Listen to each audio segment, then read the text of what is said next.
Assalamualaikum dear students, hope you are fine. Today we will talk about the nomenclature of organic compounds. Organic chemistry has a major role in our life. Most of the things we are using in our life are related to organic chemistry. As well as organic chemistry portion is very important for your exams. 70% of your exam will be from this portion. And the first step to learn about the organic chemistry is the nomenclature. What is nomenclature? Then how we can name the different organic compounds? Because if we have the idea to name organic compounds easily, we can make reactions ourselves. So in this video we will talk about the nomenclature of alkanes, and after watching the session of these videos you will be able to name organic compounds easily, inshallah. Dear students, there is brief introduction of alkanes. Alkanes are hydrocarbons, also known as paraffins, having single bond between carbon atoms. The general formula of alkanes is CnH2n plus 2. In alkanes, carbon is sp3 hybridized. Examples are methane, ethane, propane, etc., having single bond between carbon atoms. Now, the nomenclature of any hydrocarbons have two types.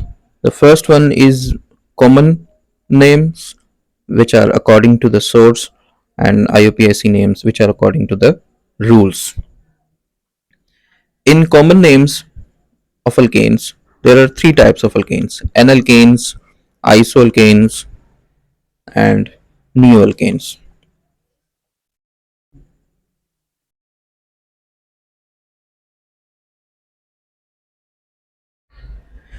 N-alkanes, also known as normal alkanes, having no branch in the carbon chain.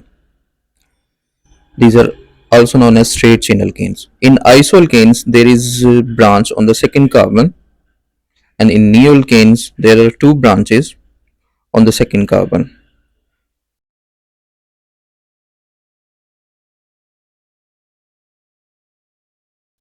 So you should be able to differentiate these types of alkanes structurally. In alkanes, N-alkanes, there are six carbons. So this is N-hexane. The second one, iso, there is seven carbons. So this is isoheptane. And in neoalkanes, there are again seven. So this is neoheptane. Now we will talk about the IUPAC nomenclature of alkanes, which are according to the rules given by International Union of Pure and Applied Chemistry. So firstly, what are alkyl groups? Alkyl groups are formed when we remove one hydrogen atom from alkanes. For example, in methane, there are four hydrogen atoms. If we remove one hydrogen atom from methane, it will be converting into CH3, which is methyl group. Similarly, in ethane, there are two carbon atoms and every carbon atom has three hydrogen. If we remove one hydrogen, there will be ethyl group. In propane, there are three carbon atoms, and if we remove one hydrogen atom from the last carbon, there will be propyl group. All the branches attached to the carbon chain are related to alkyl group. Now, what are the IUPAC rules for naming organic compounds? So first of all, longest chain will be locating as father chain and the branches will be locating as son. तो सबसे पहले हमें compound में ये देखना होता है कि किस डायरेक्शन से हमारे पास मैक्सिमम कार्बन एटम्स आएंगे फादर चेन के अंदर. अगर हम स्ट्रेट वे में काउंटिंग करते हैं तो हमारे पास 5 कार्बन फादर चेन के अंदर आते हैं. सिमिलरली अगर हम काउंटिंग अबव साइड से करेंगे तो हमारे पास 4 आएंगे, because we select the maximum carbon atoms in father chain, so they will be straight chain of father chain having 5 carbon atoms, और यहाँ पे एक ब्रांच होगी जिसको हम एज अ सन के तौर पे लोकेट कर लेंगे. So in this compound the father chain has 5 carbon atom and one branch which is locating as sun. इसी तरह से हम एक दूसरे कंपाउंड की बात करें तो इसमें अगर हम काउंटिंग करते हैं तो इस तरह से हमारे पास 3 कार्बन एटम्स आएंगे एज अ ब्रांच के तौर पे. तो हमने इस कंपाउंड में भी देखना है कि हमारे पास मैक्सिमम कार्बन एटम्स किस डायरेक्शन में आते हैं. तो कंपाउंड को देख के भी आइडिया हो जाता है. अगर हम स्ट्रेट वे में काउंटिंग करें तो हमारे पास 6 कार्बन एटम्स आएंगे. तो इसमें भी हम जब सेलेक्ट करेंगे तो हम स्ट्रेट चेन सेलेक्ट करेंगे. जिसके अंदर 6 कार्बन एटम्स आएंगे फादर चेन में।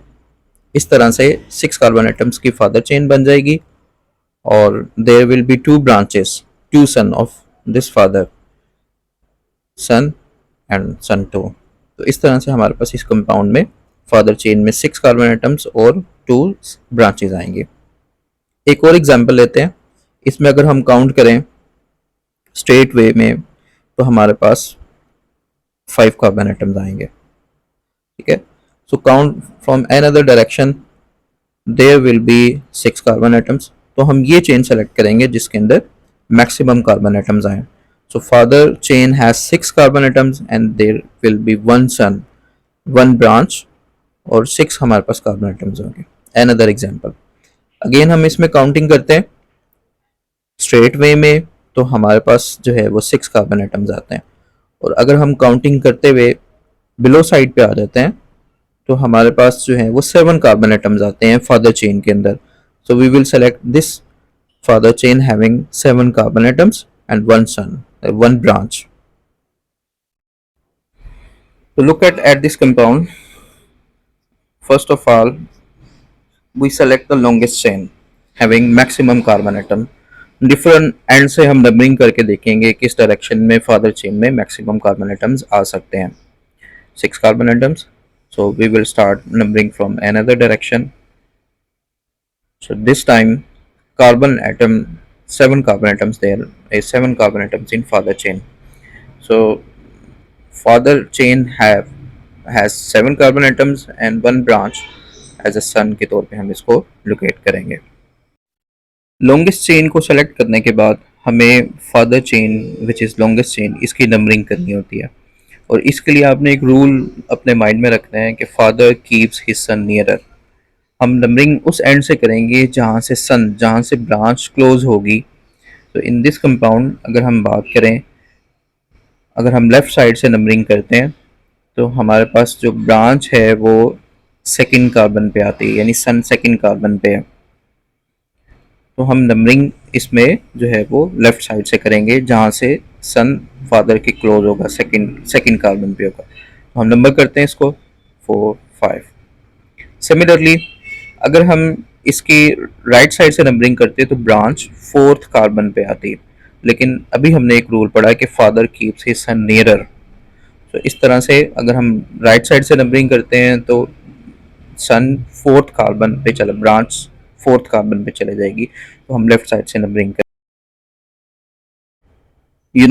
अगर 5 कार्बन एटम्स हो फादर चेन में तो हम उसको पेंटेन का नेम देते हैं।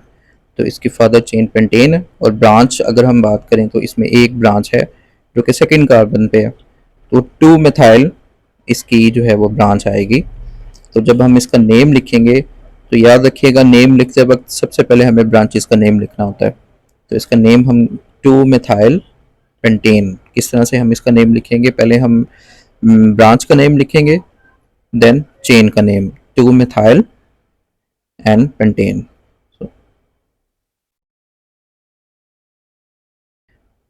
There is another example.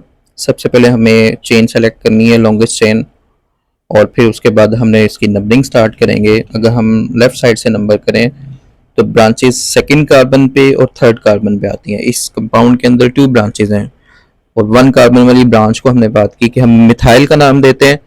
तो एक सेकंड कार्बन पे मिथाइल है और एक थर्ड कार्बन पे मिथाइल है। बिल्कुल इसी तरह से अगर हम राइट साइड से नंबरिंग करते हैं तो हमारे पास ब्रांचेस 3 पे और 4 पे आती। तो हमने एक रूल स्टार्ट में पढ़ा है कि father keeps his son nearer. तो हम ब्रांचेस लेफ्ट साइड से करेंगे, जो नंबरिंग है सॉरी लेफ्ट साइड से करेंगे, क्योंकि अगर हम राइट साइड से नंबरिंग करते हैं तो ब्रांचेस दूर हो जाती हैं। तो nearest branches are from left side numbering. इस कंपाउंड की लॉन्गेस्ट चेन में बिकॉज 5 कार्बन एटम्स हैं तो इसकी जो लॉन्गेस्ट चेन है वो पेंटेन होगी। अगर ब्रांचेस को सेलेक्ट करें तो सेकंड कार्बन पे branch 2 methyl, similarly third carbon पे ब्रांच 3 मिथाइल। जब हम इसका नेम लिखेंगे तो ब्रांचेस की पोजीशंस पहले लोकेट करेंगे। एक ब्रांच सेकंड कार्बन पे है और एक थर्ड कार्बन पे है, दो एक जैसी ब्रांचेस हैं तो हम इसके लिए डाई का वर्ड यूज करते हैं। तो 2, 3 डायमिथाइल, लॉन्गेस्ट चेन में 5 कार्बन है तो पेंटेन। तो 2, 3 डायमेथाइल पेंटेन इस कंपाउंड का नेम होगा। समटाइम्स हमारे पास जो ब्रांच है, हम चाहे लेफ्ट साइड से नंबरिंग करें, राइट साइड से नंबरिंग करें, ब्रांच सेम पोजीशन पे आ रही होती है। जैसे इस कंपाउंड के अंदर अगर आप देखें तो थर्ड कार्बन पे 2 कार्बन की ब्रांच है which is ethyl group. So in this case आप नंबरिंग राइट साइड से कर लें, लेफ्ट साइड से कर लें, दोनों साइड से नंबरिंग जो है वो ठीक होगी। इस कंपाउंड का जब नेम लिखेंगे तो फादर चेन में, बिकॉज 5 कार्बन की फादर चेन है तो पेंटेन आ जाएगा, और थर्ड कार्बन पे ब्रांच है 2 कार्बन एटम्स की, 3 एथाइल पेंटेन इस कंपाउंड का नेम होगा। There is another example. So first of all students, we select the longest chain. तो सबसे पहले हम लॉन्गेस्ट चेन सेलेक्ट करेंगे जिसमें मैक्सिमम कार्बन एटम्स आ जाएं, विच इज स्ट्रेट चेन। और आप देख रहे हैं कि इसके अंदर 6 कार्बन एटम्स हैं लॉन्गेस्ट चेन में, फादर चेन में। ब्रांचेस की बात करें तो हमारे पास 3 ब्रांचेस हैं इस कंपाउंड में। एक ब्रांच सेकंड कार्बन पे है, एक थर्ड कार्बन पे है, और एक फिफ्थ कार्बन पे है। जब हम नंबरिंग करते हैं इसकी राइट साइड से, तो ब्रांचेस आती हैं सेकंड कार्बन पे, फोर्थ कार्बन पे और फिफ्थ कार्बन पे। तो हमें अब ये सेलेक्ट करना है कि हम किस एंड से नंबरिंग करेंगे, फ्रॉम लेफ्ट साइड और राइट साइड। उसके लिए हम यहाँ पे इसकी पोजीशंस लिखेंगे ब्रांचेस की, कि ब्रांचेस किन किन पोजीशंस पे आ रहे हैं। अगर हम लेफ्ट साइड से नंबरिंग स्टार्ट करते हैं तो ब्रांचेस आती हैं 2 पे, 3 पे मिथाइल की ब्रांच है, सिमिलरली फिफ्थ कार्बन पे मिथाइल की ब्रांच। तो ये पोजीशंस आ जाएंगी लेफ्ट साइड की। राइट साइड की पोजीशंस की बात करें तो सेकंड कार्बन पे एक ब्रांच है, देन फोर्थ कार्बन पे एक मिथाइल की ब्रांच है, और फिफ्थ कार्बन पे एक मिथाइल की ब्रांच है। तो हम पोजीशंस लिख लेंगे। उसके बाद हमें इन पोजीशंस का सम करना होता है। जो सेम है आप उनको चाहे कैंसिल कर दें, 2 को, और उसके बाद आप सम कर लें। आप देखें कि किस साइड का सम जो है वो मिनिमम आ रहा है। यानी अगर हम जो है वो लेफ्ट साइड का सम देखें तो हमारे पास 5 3 8 आता है। सिमिलरली अगर राइट साइड का सम देखें तो 4 और 5 9 आएगा। तो हम लेफ्ट साइड को सेलेक्ट करेंगे कि जिसमें सम मिनिमम यानी 8 सम आता है, तो हम नंबरिंग लेफ्ट साइड से करेंगे। लॉन्गेस्ट चेन में 6 कार्बन एटम्स हैं, तो इसकी फादर चेन हेक्सेन होगी। ब्रांचेस अगर हम देखें तो सेकंड कार्बन पे मिथाइल की ब्रांच है, सिमिलरली थर्ड कार्बन पे मिथाइल की ब्रांच है, एंड फिफ्थ कार्बन पे मिथाइल की ब्रांच है। और अगर एक जैसी ब्रांचेस हों, 3 ब्रांचेस, तो हम उसके लिए ट्राई यूज़ करते हैं। तो नेम लिखते वक्त हमें पहले पोजीशंस लिखनी है, 2 3 4, और ट्राई का वर्ड यूज़ करना है बिकॉज सेम ब्रांचेस हैं। तो ट्राई मिथाइल और हेक्सेन, ये इसकी फादर चेन में 6 कार्बन है, तो 2 3 5 ट्राई मिथाइल हेक्सेन इस कंपाउंड का नेम होगा। अगर हमारे पास डिफरेंट ब्रांचेस हों तो हम हमेशा ब्रांचेस का नेम अल्फ़ाबेटिकल ऑर्डर में देते हैं। In this compound there are 2 branches, the first one is methyl and second one is ethyl. Second carbon पे मिथाइल की ब्रांच है और थर्ड कार्बन पे एथाइल की ब्रांच है। तो हमने इनको अल्फ़ाबेटिकल ऑर्डर में नेम देना है। पेंटेन जो है इसकी फादर चेन है, 3 2 मिथाइल एंड 3 इथाइल, ये इनकी ब्रांचेस हैं। तो आप जब नेम लिखेंगे अल्फ़ाबेटिकल ऑर्डर में, ई पहले आता है, तो आपने इसको जो है वो इथाइल को पहले लिखना है। 3 इथाइल 2 मिथाइल पेंटेन, ये इसका सही नेम होगा। अगर आप इसको 2 मिथाइल 3 इथाइल पेंटेन लिखते हैं तो ये रॉन्ग हो जाएगा। तो आपने इसको 3 इथाइल, बिकॉज अल्फ़ाबेटिकल ऑर्डर में ई पहले आता है और एम बाद में आता है, तो आपने इथाइल को पहले लिखे ना। 3 इथाइल 2 मिथाइल पेंटेन इस कंपाउंड का नेम होगा। और इन अल्फ़ाबेटिकल ऑर्डर में डाई ट्राई टेट्रा वगैरह के वर्ड्स इंक्लूड नहीं होते हैं।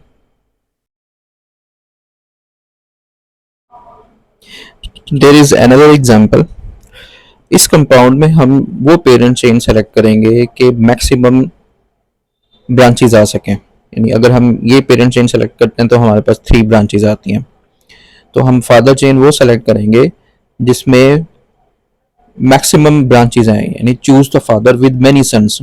So if we choose the straight chain as a father chain, अगर हम father chain straight chain लेते हैं तो आप देख रहे हैं कि straight chain father chain लेने से हमारे पास 4 branches बन जाती हैं। तो हमेशा वो father chain सेलेक्ट करें जिसमें maximum नंबर ऑफ ब्रांचेज आ सकें, मैक्सिमम नंबर ऑफ सन्स आ सकें। तो आप देख रहे हैं यहाँ पे हमारे पास जो फादर चेन है उसके अंदर 7 कार्बन एटम्स हैं, तो वो हेप्टेन हो जाएगी। सेकंड कार्बन पे ब्रांच है मिथाइल की, 3 पे मिथाइल, फोर्थ कार्बन पे n propyl and fifth carbon पे 5 मिथाइल। तो हमारे पास इस तरह से 4 ब्रांचेस बनेंगी। इस कंपाउंड का नेम लिखते वक्त पहले पोजीशंस लिखेंगे 2, 3, 5 एक जैसे ही तीनों, ट्राई मिथाइल एंड फोर्थ पे एन प्रोपाइल और हेप्टेन इसकी फादर चेन आ जाएगी। तो ये इसका नेम होगा।